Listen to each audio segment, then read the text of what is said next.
Keista, bet dažniausiai turtingiausi nebūna tie, kurie viską žino, o tie, kurie drįsta veikti. Ilgai tikėjau, kad reikia tobulo plano, kol nepradėjau nuo mažų žingsnių, nes būtent veiksmas, nežinios, pradėjo kurti rezultatą. Pažįstu žmogų, kuris net nežinojo, kas yra finansinis planas, tiesiog pradėjo ir jam ėmė sektis. Ar tau irgi tai buvo?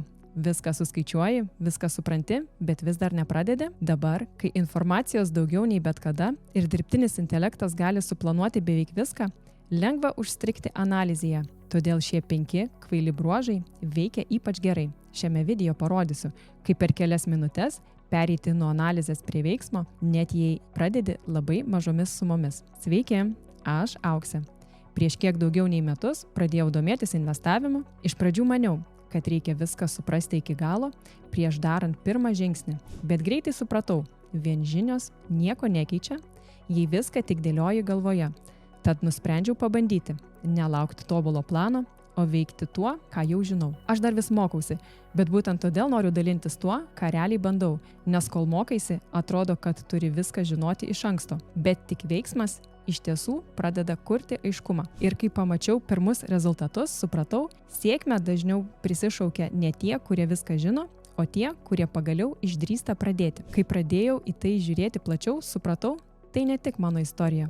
Daug žmonių įstringa tame pačiame taške. Jie žino pakankamai, bet kažkodėl vis susilaiko nuo veiksmo. Kaip manai, kas greičiau pajudės? Tas, kuris perskaitė 50 knygų, ar tas, kuris vieną dieną tiesiog pradėjo ir mokosi iš klaidų? Kartais atrodo, kad kuo daugiau žinai, tuo sunkiau pajudėti. Tarsi žinios virstų ne sparnais, o kuprinė akmenų, kurią pats savo užsidedi. Aplink matau tą patį braižą. Protingi planuoja, analizuoja, viską tikrina. O tie, kurie atrodo paprasti, tiesiog pradeda be plano, be garantijų. Ir kažkodėl jiems pavyksta. Tai kelia nepatogų klausimą. Gal sėkmę kuria ne žinios, o drąsa daryti, kol kiti dar vis galvoja? Štai kur paradoksas. Protingi sustoja, o vadinamieji kvaili eina toliau. Jie suklysta, pasimoko ir laimi. Supratau vieną keistą dalyką. Kartais logika nepadeda, o trukdo.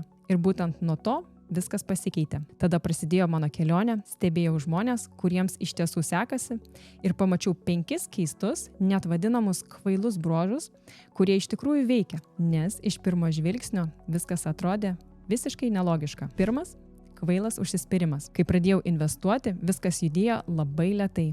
Įdėjau kelis dešimtis eurų, o rezultatas beveik nulinis.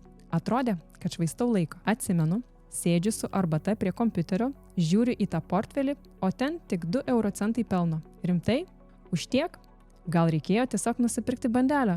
Aplink vis girdėjau apie greitus būdus uždirbti, o aš tiesiog laukiau, kol tie skaičiai pajudės bent truputį. Bet kažkas manyje sakė, tęsk. Gal iš užsispyrimo, gal iš smalsumo, nežinau. Tik po metų, pamačius pirmuosius apčiuopiamus rezultatus, supratau. Augimas dažniausiai atrodo menkas ir nepastebimas, kol vieną dieną tampa akivaizdus visiems. Kartais būtent tas kvailas užsispyrimas vienintelis dalykas, kuris iš tikrųjų tave tempia iki rezultato. Nes kartais būtent tada, kai logika sako baik, prasideda tai, kas vertinga. Ir čia slypi viena iš įdomiausių priešpriešų. Protingi viską planuoja, o vadinamieji kvaili tiesiog pradeda. Būtent čia atsiranda antras bruožas. Pamačiau dar vieną bruožą, kuris skiria protingus nuo tariamųjų kvailių.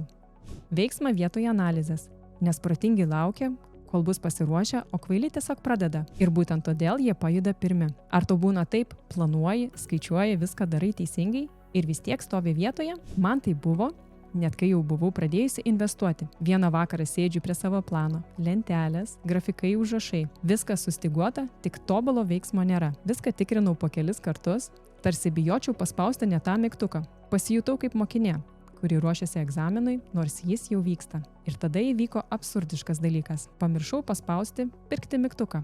Rimtai. Galvojau, kad jau investavau, o pinigai vis dar gulėjo sąskaitoje. Analizė nieko neperka, tik veiksmas perka. Ir kažkas manyje persijungė.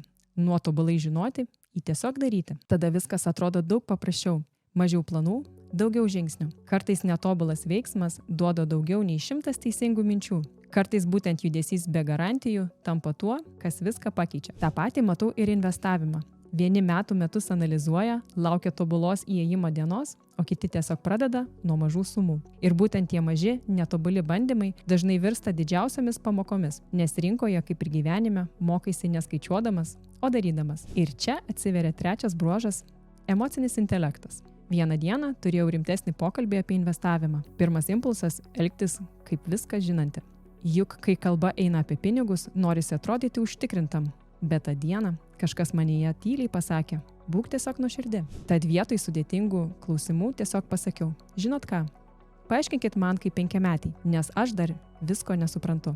Ir kas įvyko po to, mane net nustebino, žmogus iškart pasikeitė.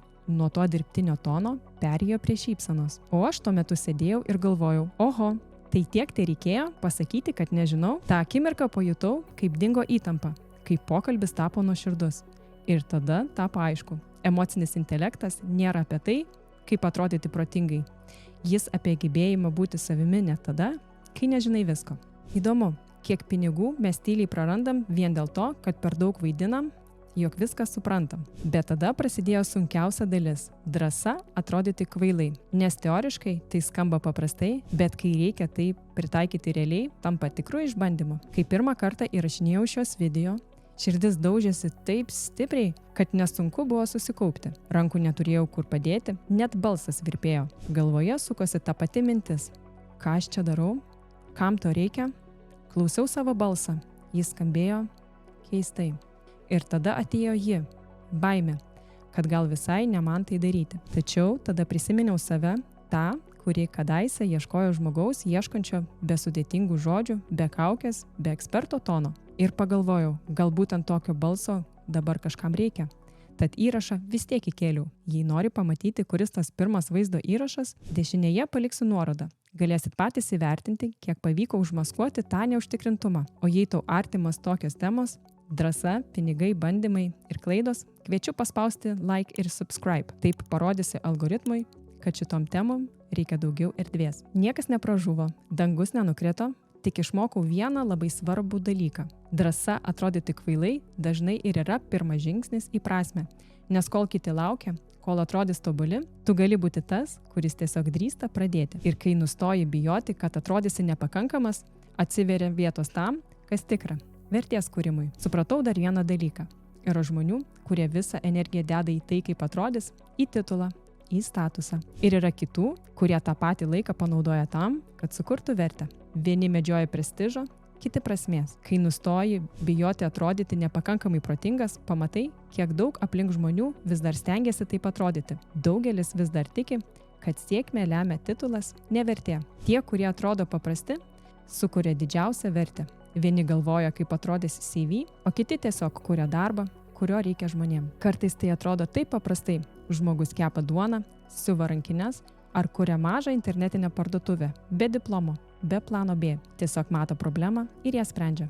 Kol kiti svarsto, ar tai pakankamai protinga ir kai pasižiūri plačiau, viskas tampa akivaizdu. Galiausiai pinigai ateina ne pas tuos, kurie atrodo protingi, o pas tuos, kurie kuria naudingai. Kai viską susidėliojau į vieną paveikslą, pamačiau, visus tuos vadinamuosius kvailus bruožus jungia drąsa veikti, netobulai, o tiesiog žengti pirmin, net kai nežinai, ar verta. Kuo daugiau apie tai galvoju, tuo aiškiau matau, kad tai ne tik apie mane, tai apie mūsų laikus, apie mus visus. Šiandien viską galima peranalizuoti iki beprotybės, nuo investicijų iki to, ką įkelti į socialinius tinklus ar ką paruošti vakarieniai. Mes jau turime dirbtinį intelektą, kuris gali suplanuoti beveik viską už mus, bet vis tiek bijom pradėti. Paradoksalu. Kuo protingesni įrankiai, tuo mažiau drąsos žmoguje. Mes gyvenam laikais, kai informacijos per daug, bet drąsos per mažai. Ir būtent todėl šitie atrodytų kvaili bruožai, pradėti be plano, tęsti, kai nežinai, ar pavyks, kalbėti paprastai, tampa didžiausiu pranašumu. Nes šiandien laimi ne tie, kurie viską žino, o tie, kurie pagaliau išdrįsta bandyti.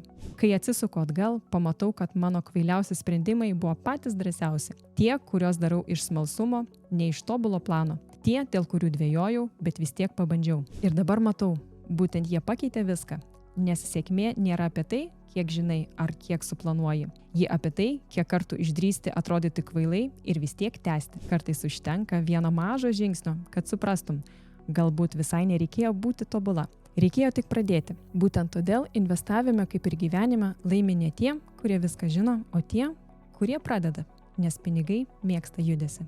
Aš dar vis mokausi, dar pilna akimirkų, kai atrodo, kad nežinau pakankamai, bet būtent tie momentai, kai neaišku, dažniausiai ir veda į didžiausius atradimus. Jei tau pažįstamas tas jausmas, kai viską žinai, bet vis tiek bijai pradėti, paspausk prenumeruoti. Čia mes mokomės nebūti tobuli, o drąsūs. Jei tik kvaila, tebūnie, nes būtent taip gimsta drąsa. O jei nori pamatyti, kaip vienas sprendimas sustabdė 90% investavimo klaidų, palieku epizodo nuorodą kairėje viršuje. Ten parodysiu, nuo ko iš tikrųjų prasideda sėkmingas veiksmas. Iki kito karto.